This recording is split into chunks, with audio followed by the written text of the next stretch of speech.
Um, I strive to be better and better every day. And some people might say, hey, comment, hey, there's no God, this and that. I've seen all those comments. It doesn't matter. That's your belief.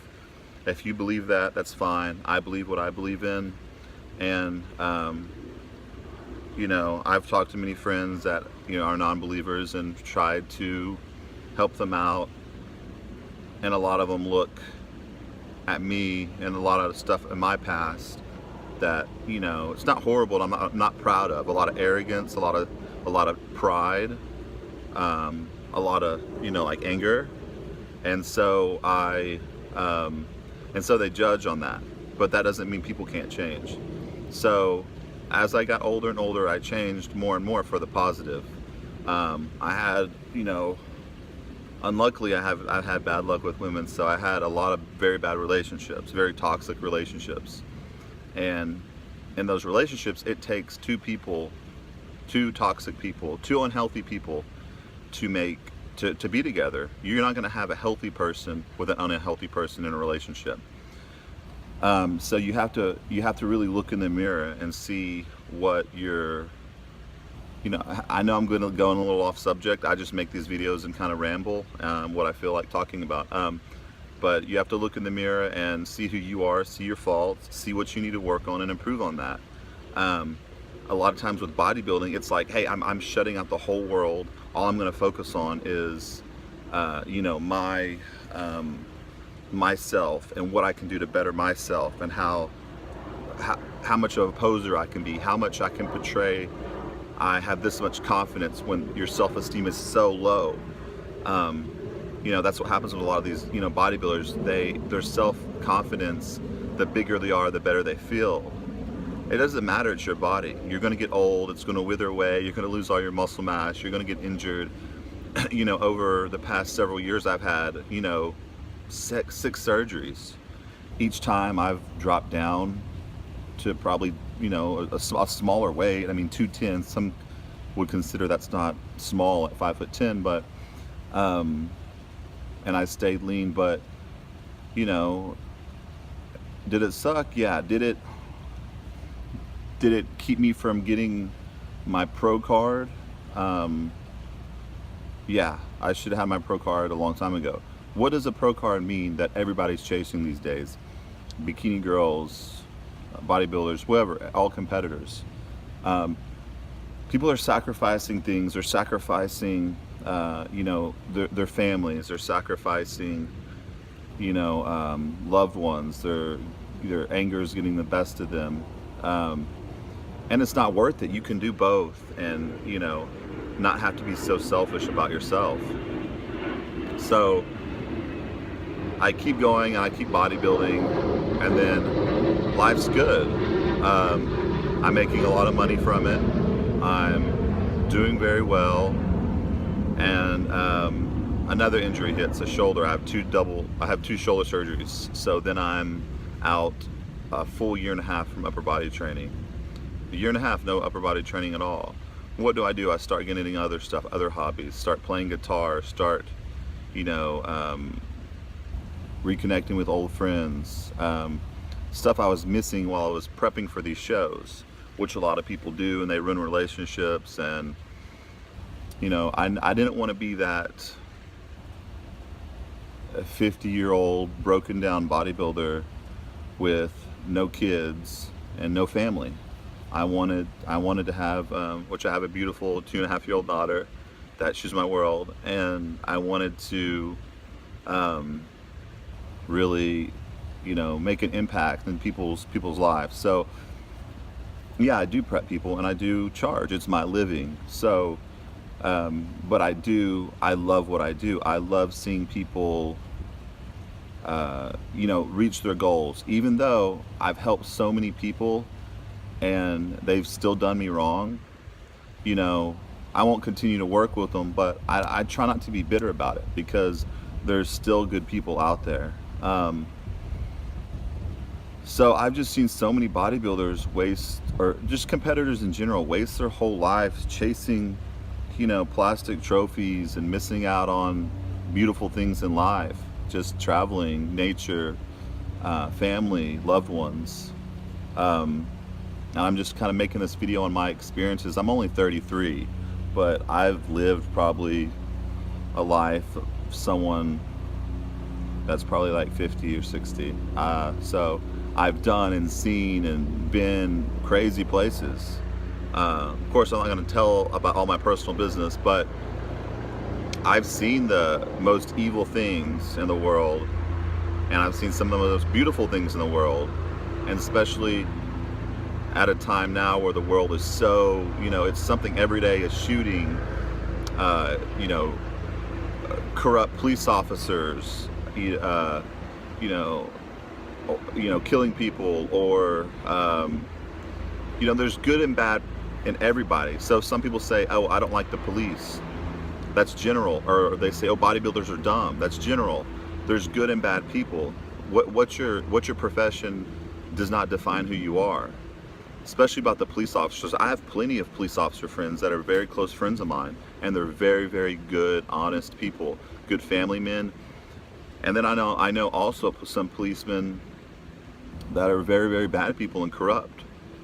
They use their power to, their advantage. And here's the deal with that. You can do that, and it's going to only last so long, but it's going to come and bite you in the ass, and one day your world's going to come crashing down. I had a lot of hardships through bodybuilding, and bodybuilding has brought me a lot of good things. So my message I'm trying to get out there to a lot of these competitors: take a step back, look in the mirror. What are you doing? Not for yourself. What are you doing for other people? What are you doing to better yourself, not physically, but, spiritually, emotionally, or whatever. It's just not all about what you look like in the mirror every single day, which I know because I did that for years. And I was so concerned with being the best bodybuilder, training the hardest, whatever, doing the best therapies, that I lost track of a lot of stuff. But at least I came from a very good upbringing, and I was very fortunate and blessed to, I'm not talking at a financially aspect. I was, regular, middle class, whatever, family. But the love I got from my family was, kept that good part in me, and that good side of me, so I didn't get lost in a lot of this so self-absorbed posers, bodybuilding, narcissistic ways that a lot of people are. And I'll be the first to admit I'm guilty. I was guilty of those things in the past, and I'm making this video because some people make all these videos, special social media. All social media does, you see people's cars, you see people's houses, you see their, what great lives they're living, what they're doing, but you never really see, the bad things. People don't put bad things on, social media. They don't put like their struggles. They don't put, what's going on in their life. They want to portray, hey, I have a nice car, I have a nice house, I'm happy, I'm making great money. When a lot of these people you look up to, I know firsthand because I know some of them, they're doing very bad. They're very insecure. They have a lot of problems. They have a lot of emotional problems. So when you're looking up to these people as your inspiration, that's fine if you're looking for like fitness and working out, but you got to remember, competing, physically, it's only a small part. It's mentally. You have to be mentally strong to do this. And a lot of these people I see out there, they're just portraying, this great life with all these cars and this money, and it's not true. And they're so self-absorbed, it's hard for them to sit back and really see, what's going on. And my life didn't change until, really changed until my mother, got sick with stage 4 breast cancer. 3 years ago. And then, at that point, I started doing things to better myself. I started, you know, getting back in church again. I got baptized. Which means nothing to some people, and that's fine. And really try to start working on myself. A lot of people, would say, "Oh, you're standoffish. You're not friendly. You're not nice." No, I'm not shy either. I usually just keep to myself, and I have a small circle. And because you go through life, you do a lot of nice things for people, and you get a lot of negative things in return. And sometimes, I wouldn't say it's bitter, but you have to be more cautious who you let in your life and who takes up your time. So my mom got diagnosed. I basically quit work for a year. I still prep clients here and there because I had to make a living, but I didn't care about money. Money meant nothing at that time. I went pretty much completely broke, taking care of my mom, helping her with medical stuff, with food, taking her to get manicures and pedicures to make her feel good about herself. So that really was a turning point. And then after my mom passing, having a beautiful daughter, after my mom passing, finding out I was going to have a daughter 3 days later, like that's crazy, the cycle of life. Like I was like, after my mom passed, I was like, how am I going to, go on? This is my number one love, supporter, fan, mentor. That's who I go to with all my problems. How am I going to move forward in life? And it was at that time I realized, okay, you're an adult, you're 30 years old, you're not a kid. You're having, your own child, which she's 2.5 now, and she's my world. So now you change your view. You change so many views on things, like how do you want to raise your children? How do you want to, see them succeed and build their self-confidence, especially as a female, with my daughter, and me as a father being her life as much as I can, which what makes me happy, the number one happiest time of my life is when I'm spending time with my daughter, watching her laugh, going to movies with her, reliving things as a kid again. It's amazing. So I kind of know I got a little bit off in this video, and talked about a lot of things, but I just kind of wanted to basically say, for all people out there, just not competitors, musicians, whoever, if you're so self-absorbed in yourself and you lose track of reality, step back in the mirror, help others. I understand, especially with the homeless, there's so many, you just don't know who to trust, what they're doing, if they're buying drugs. But you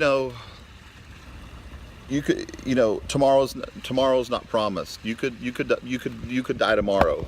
You have to live life not being scared of everything, because you could be walking down the street tomorrow and someone drive by and shoot you, or you get hit by a car. So you have to take chances, and helping others and you don't know anybody's story. You talk to somebody one day, and let's say you go to a store, and the clerk is just really rude to you and mean, and you're just like, wow, that person is such a nasty person. But you have to remember, what could that person be going through in their life? Their husband or wife could be dying at the time. Their children could be sick and dying. They could have just had a death. They have an illness themselves. So you got to put yourself in other people's shoes and really see, and give people a chance, and help people, and do things for others, which so many fitness people and bodybuilders lack.